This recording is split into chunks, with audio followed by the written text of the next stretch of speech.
Shalom, shalom, bienvenidos. En pocos días más va a ser nuevamente la festividad de Hanukkah. Durante 8 noches encenderemos la vela de Hanukkah, la luz de Hanukkah.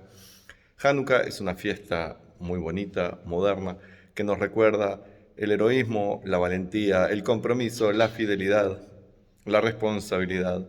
También la necesidad de luchar para mantener nuestras tradiciones cuando el mundo que nos circunda y que nos domina también pretende que olvidemos nuestras raíces espirituales, nuestra conducta tal cual nuestras tradiciones lo marcan.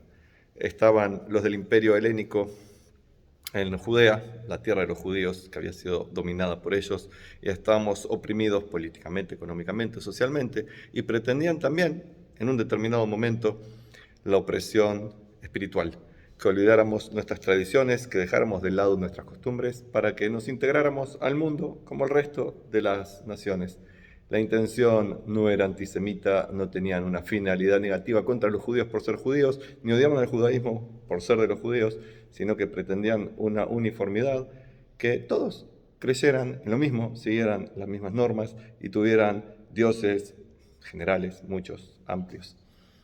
Y el modo de vida judío no entraba dentro de la mentalidad helénica. Eso de un solo Dios, que aparte es todopoderoso, que aparte es invisible, que aparte no se lo puede comprender, un día a la semana sagrado, que no se hacen determinadas labores, una sexualidad marcada por lo espiritual, que no deja los deleites mundanos, pero que está marcada por lo espiritual, circuncidar el prepucio a los niños, y todo un montón de reglas propias del judaísmo que no entraban dentro de la concepción del sistema de creencias de los griegos y que no por llevarla contra los judíos, sino para tratar de uniformizar, pretendían eliminar el judaísmo del mundo.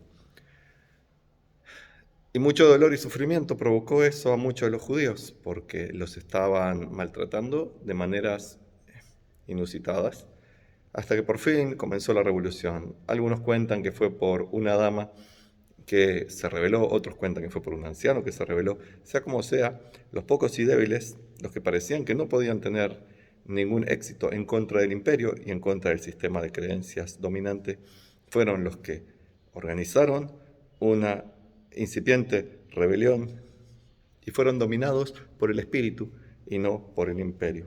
Y de a poco fueron logrando ventajas militares, hasta que finalmente se logró liberar una zona de Jerusalén, luego una parte de Judea. Recordemos que ya no se llamaba más Israel el país, se llamaba Judea, y por mucho tiempo más se siguió llamando Judea, al menos por unos 300 años más. Y cómo quisieron demostrar que el templo había sido liberado, que una parte de Jerusalén estaba libre del dominio de los extranjeros. Pues decidieron plantar unas estacas y encima encender luces con la reminiscencia de la menorá. Y encender las luces, que era la manera de que desde todas partes de Jerusalén lo pudieran ver y así la noticia pudiera correr.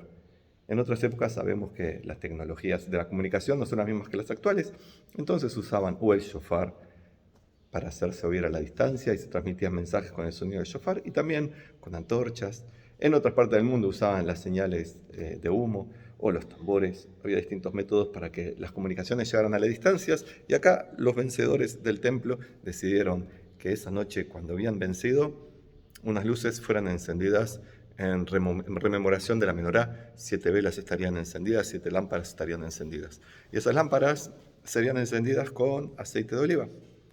Y acá viene el cuento, la anécdota tradicional, que encontraron solamente un frasco con aceite de óleo que no había sido mancillado, y ese fue el aceite con el cual encendieron esa menorá improvisada. Es dudoso que estuviera la menorá en el templo en ese momento, puede ser que estuviera, no lo sé, habría que indagar, es dudoso que estuviera. Probablemente había otras lámparas, menorá es un candelabro, pero lo que sí cuenta el libro de Macabeos es esto, esas estacas, esas lanzas que fueron usadas para encender estas llamas. Y de acuerdo nos cuenta la tradición, el frasco de aceite de óleo que tenía que servir para una noche siguió encendido no una, sino 8 noches, que era el tiempo necesario para que se pudiera procesar olivas para hacer nuevo aceite extra virgen y ser traído a este templo recién liberado. Y el milagro es que el aceite que iba a durar una noche, para que todo el mundo supiera que hubo un milagro de que la rebelión del espíritu había vencido el dominio del imperio negativo. Esa luz duró por 8 noches. El milagro se extendió 7 noches y por eso se festeja Hanukkah durante 8 noches en todas partes del mundo, encendiendo luces. Según nos dice la ley judía, se va encendiendo una luz el primero, 2 el segundo, 3 el tercero y así hasta llegar a las 8 velas, lámparas encendidas. Si uno no tiene los medios económicos o materiales, con una luz por noche es suficiente que esté destinada a anunciar el milagro. Por eso se hacen las Hanukiot, las menorot de Hanukkah, los candelabros de 8 brazos, que son parecidos a este que tiene 7, que recuerda la menorá del templo. Estos son de 8, para que la gente identifique que es por el milagro de Hanukkah y se lo pone o en la ventana o en la puerta o en un lugar público para que la gente vea y diga, ah, es el milagro de Hanukkah. Es sabido que en series televisivas, en películas, aparece en la época navideña, especialmente en películas que vienen de Estados Unidos, en época navideña, los personajes que hacen de judíos hablan de su Hanukkah y tienen la fiesta de Hanukkah, y etc. Es una fiesta conocida también por Hollywood y los Netflix del mundo. El asunto es que nosotros hoy en día tenemos la oportunidad de seguir haciendo este encendido de luces y también el poder hacer que el espíritu prevalezca sobre la materia. No porque la materia sea negativa, sino porque la materia es limitada, en tanto que el espíritu es ilimitado. Y cuando hacemos que el espíritu prevalezca sobre la materia, lo que estamos logrando para nosotros es eternidad, es trascendencia, es dar valor a las cosas. Lo material, por más bonito, bello, agradable, sabroso que sea, se termina.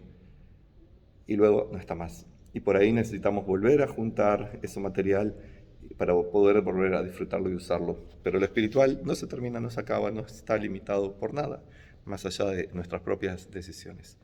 Y eso es también una de las ideas que nos da el aceite de Purim. Había un jarrito. El milagro fue que duró, en vez de una noche, 8 noches. Pero nos dice, el cuerpo es limitado, lo material es limitado, las cosas que duran una noche, duran una noche. Es un milagro que se recuerda por generaciones y generaciones que dure 8. Por lo general no ocurre. Como ni nos acordamos de un milagro que ocurrió en la época del Talmud, donde la hija de un sabio encendió las velas de Shabbat, cuando las velas se encendían generalmente con aceite, lo encendió con vinagre, que el vinagre no enciende, pero hubo un milagro que ese vinagre sí encendió. ¿Acaso Dios va a estar encendiendo todos los viernes, haciendo el milagro para todas las hijas de rabinos o para todo el mundo, que el vinagre encienda como aceite de oliva? No, seguramente que no. Pero en esa ocasión ocurrió el milagro. Seguramente tú, amable veedor de este video, no lo conocías, y si lo conocías quizás no lo tenías en mente, pero el pequeño milagro de un jarrito de aceite que duró 8, lo recordamos durante generaciones. Ya son como 2150 años o un poco más que estamos recordando este milagro. Un milagro que no es esencial, a diferencia de la guerra. Esa guerra que dependía la continuidad del judaísmo, dependía la vida de los judíos, dependía la integridad física de Judea, etc. Ese milagro sí era esencial. Podía ser de una manera o de otra, pero era esencial para la continuidad del judaísmo. Las velitas no, era una manera de anunciar, el templo está santificado, está en nuestras manos, hemos tomado el monte del templo, como se dijo en 1967, Arabait Beyadenu, el monte del templo está en nuestras manos. Se podía haber anunciado de otras maneras, se podía haber esperado al otro día, tocar el shofar, mandar WhatsApp, algún otro método. Ellos decidieron que sea con esas luces porque tenía un simbolismo especial, porque era la luz del templo, la luz de la espiritualidad, la luz de la menorá.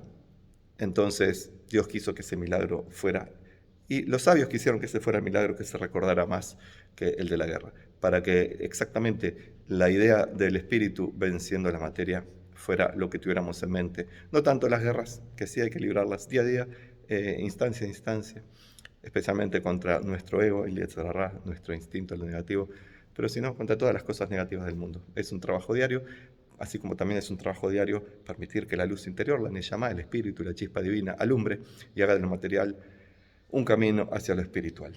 Estas son algunas reflexiones que podemos hacer ahora, un poquito antes de Hanukkah, que nos pueden servir, espero, para todos los días de la semana y del año. De mi parte les deseo, Hagurim Sameach, que tengamos un bonito y feliz y provechoso Hanukkah y que tengamos todos los días bendiciones. Shalom.